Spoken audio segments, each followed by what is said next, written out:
My name is Alan, and I'm the creator of SRV Theory. Today, I'm going to give you guys a guitar tutorial on Stevie Ray Vaughan's version of Little Wing, specifically from the Sky Is Crying album. It was an outtake from the Couldn't Stand the Weather sessions. Pretty much all of Stevie's recordings were dealing with a half step down tuning. So in essence, it's E flat, okay, or D sharp. The main thing to know is that obviously it was written by Jimi Hendrix and it had lyrics. Stevie chose not to sing it and decided to make it as a centerpiece for the guitar. The way Hendrix played Little Wing, it's a little different.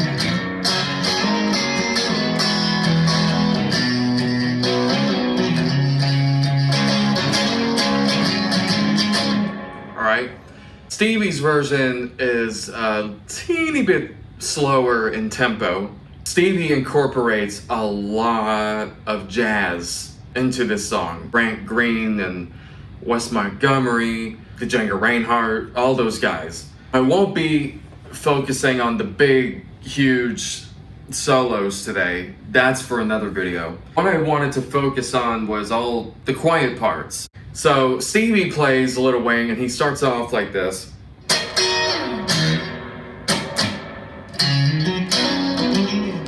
Bottom 3 strings on the 12th fret. Downstroke, upstroke.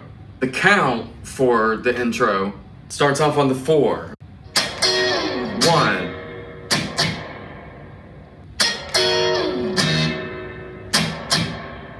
12th fret, downstroke, upstroke, slide down, low E string, downstroke, upstroke. Then we go up here to primarily the 5th fret.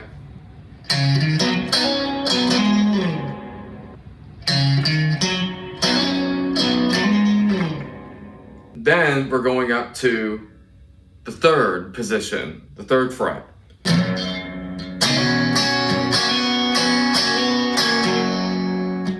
So we're almost pulling off on the bottom 2 strings.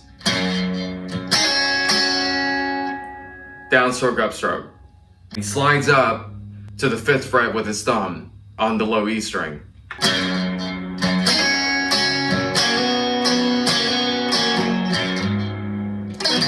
So he rakes up to the 5th fret on the 5th string.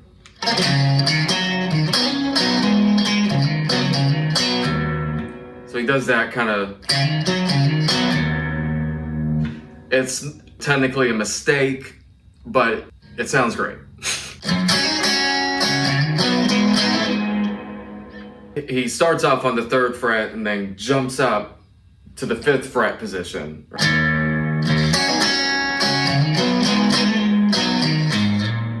He's doing a lot of bar chording in this song.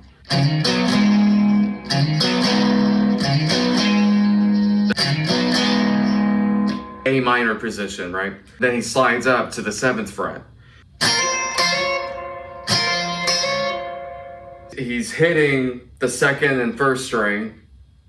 And he's hammering on to the 9th fret on the high E string. Then sliding up to the 10th fret.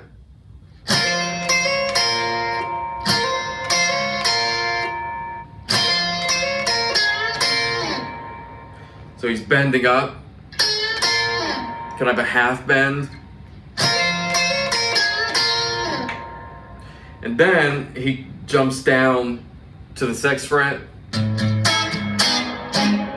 He goes back down to the 5th fret. The 5th fret on the low E string comes first. Hitting that A minor. And then he goes,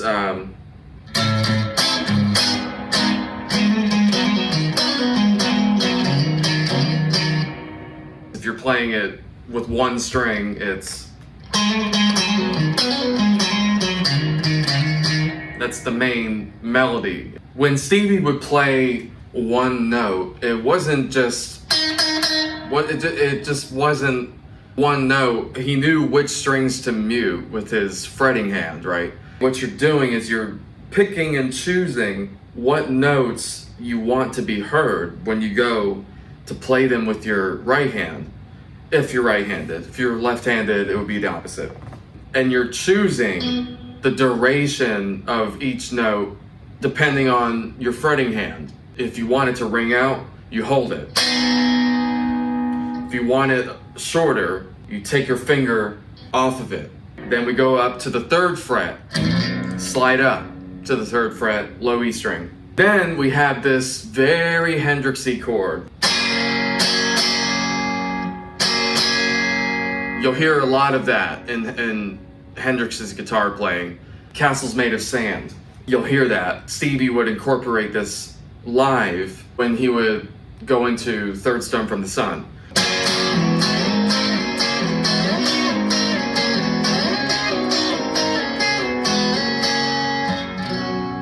Okay? Stevie was very good at knowing when to swing things. Stevie's version in particular has a lot of swing to it. We're playing this chord, but we're sliding up. We're sliding up and down. Slide up 2 frets, and then go back down 2 frets, and then he does this to bring in the 1.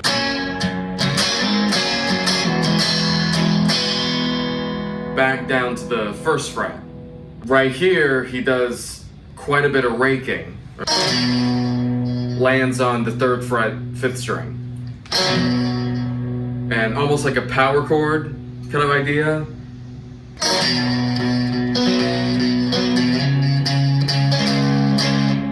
Okay?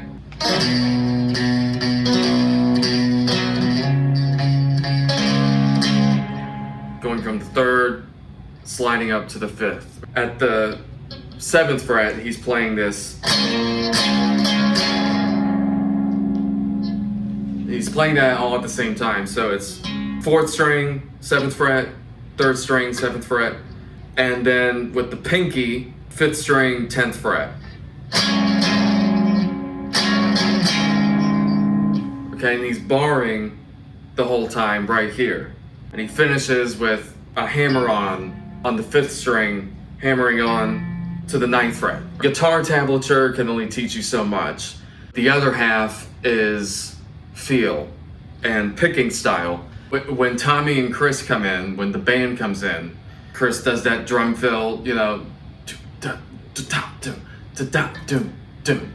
and then Stevie goes.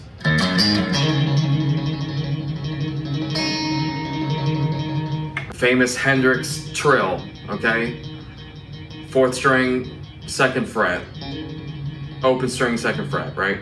Then you can hear him kind of accidentally pluck the high E string, unintentional, okay? But it works. Stevie was just a master at transitions, okay? So to bring in the 1, you know, it goes da da da da da da da da da 1. Then he hammers on to the low E string, 3rd fret from open. And then he does something like this.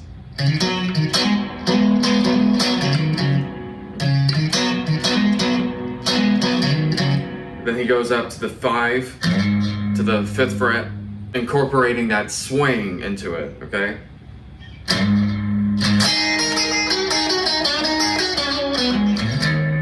Okay?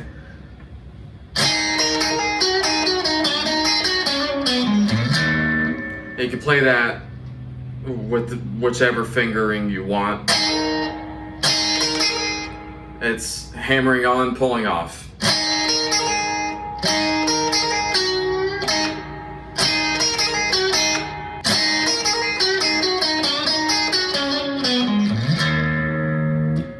Then he kind of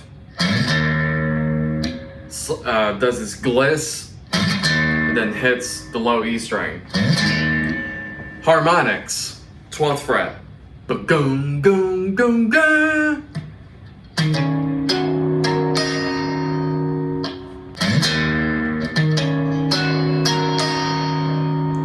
Again, triplet feel. Da, da, da, da, da, da, da. 1, 2, 3, 4. All right. Then he slides up to the 7th fret. And then he does this very bluesy, okay?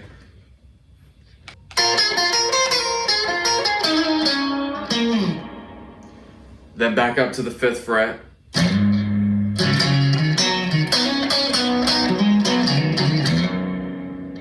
Then back to the 3rd fret.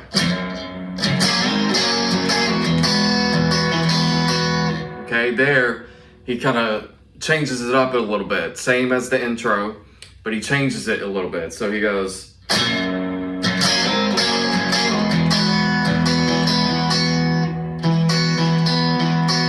So he's kind of alternating between the root note and the 5th interval. So he's going.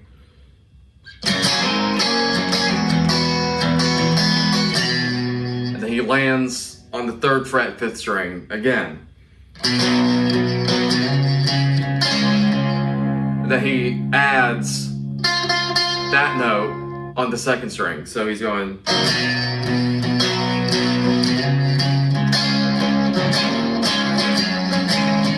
Same thing, okay? For this next passage, this is where he gets really intimate with it, and you can hear the his amps buzzing in the background, and it's just great. When he comes up here, he comes in a little bit before the 1, and he brings the 1 in with this very B.B. King. Almost like Otis Rush, actually. Otis Rush did a lot of that. All that kind of stuff. So we're hanging out at the 12th fret, starting at the 4th string, 14th fret. We're bending up from the G to the A.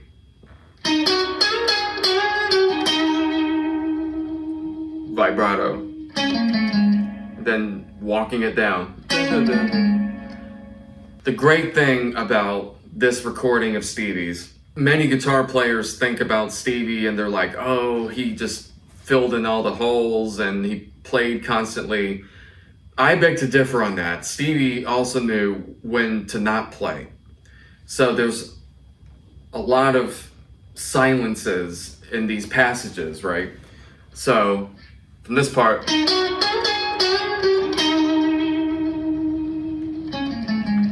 then he rakes up to the 12th fret.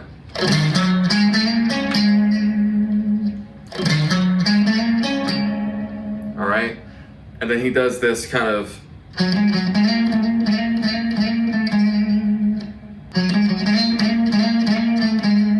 so he's sliding up from the 12 to the 14. Vibrato, and then he does this.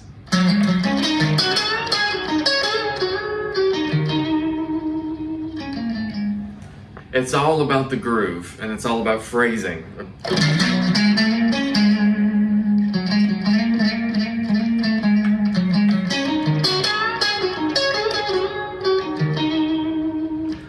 The thumb over here at the root is your friend. Your thumb is your friend. Whenever there's syncopation or anything like that that you want to incorporate, that's where the root note comes in. So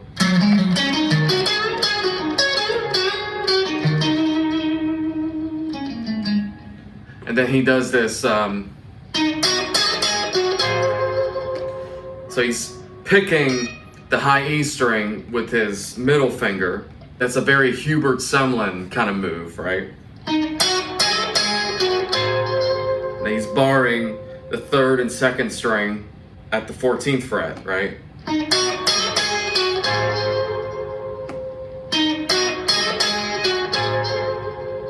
And then he does this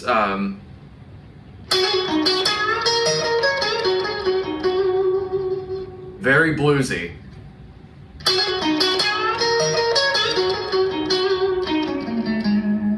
Stevie was just improvising all of this. As his brother Jimmy Vaughan once said, it's almost like Stevie's talking to you. And that's what we're going to try to emulate. So then he does this.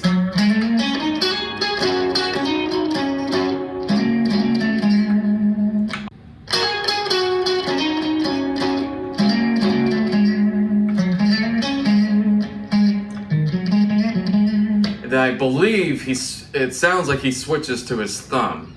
And that's when he incorporates a burst of jazz in there.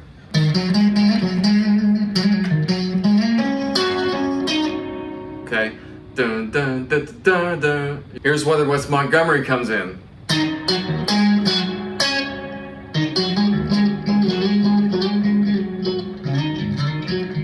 There's no rhyme or reason to whatever he was doing, that's just the way it came out. It's that syncopation, so it's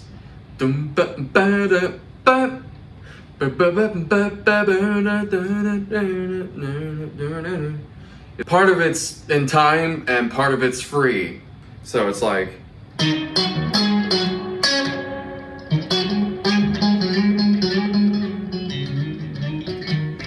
and then Stevie does this fast little thing, and he goes, something he did quite often actually. So he did this thing where he's like, it's very difficult if you don't get the hang of it. So almost like, but he would move the wrist instead of the fingers only, right? So he's sliding up one fret to the 15. It's a G octave. And then he goes back to.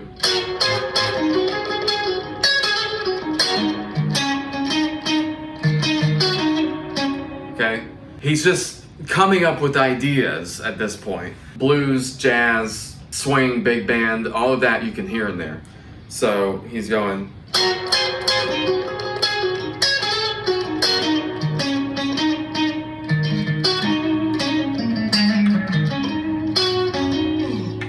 You can kind of hear him, you can kind of hear string noise, almost as if he's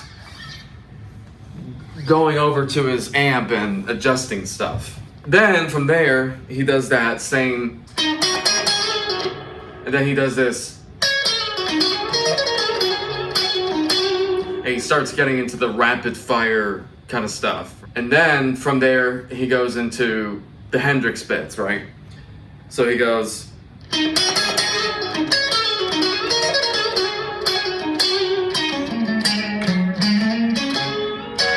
right.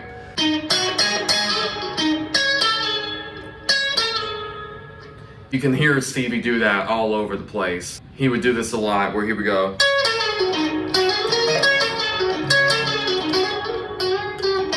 He would do that all the time in blues songs. So you kind of finger the 15, but you kind of jump up a string, if you will.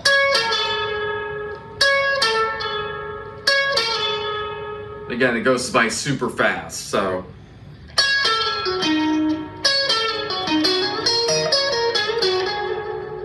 So he hammers on there.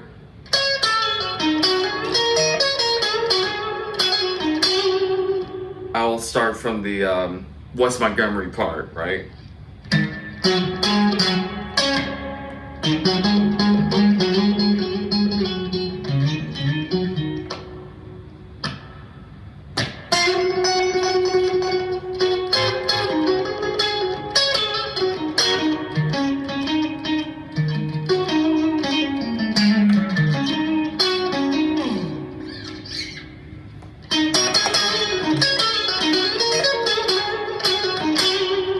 He does that hammer on pull off.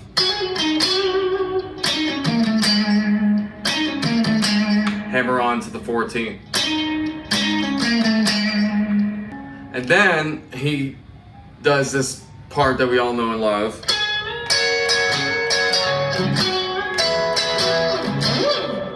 All right, so that's pinky, second string and first string, 15th fret.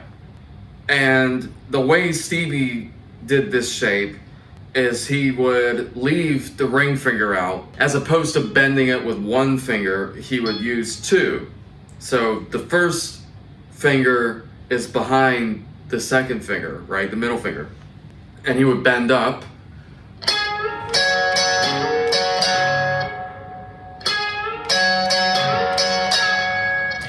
Almost like a pedal steel kind of thing.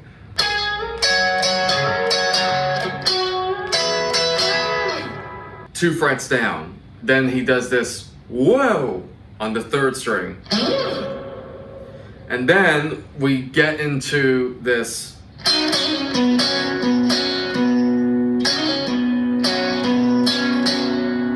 what we're doing is we're going over the B chord, or in this case the C position. So essentially it's going from the G to the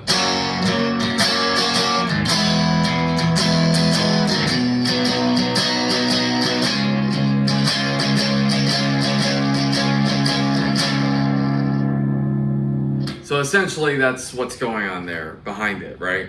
So from this part,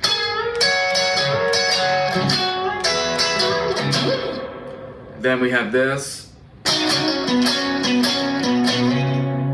and then he's sliding up to the 10th fret with the 6th string and the 4th string, right?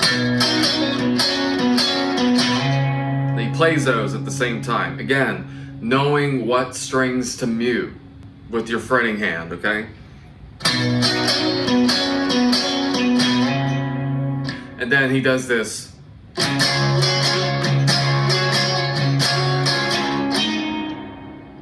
And then he lands on the 1. And then from there, he goes into the, you know, the big solo.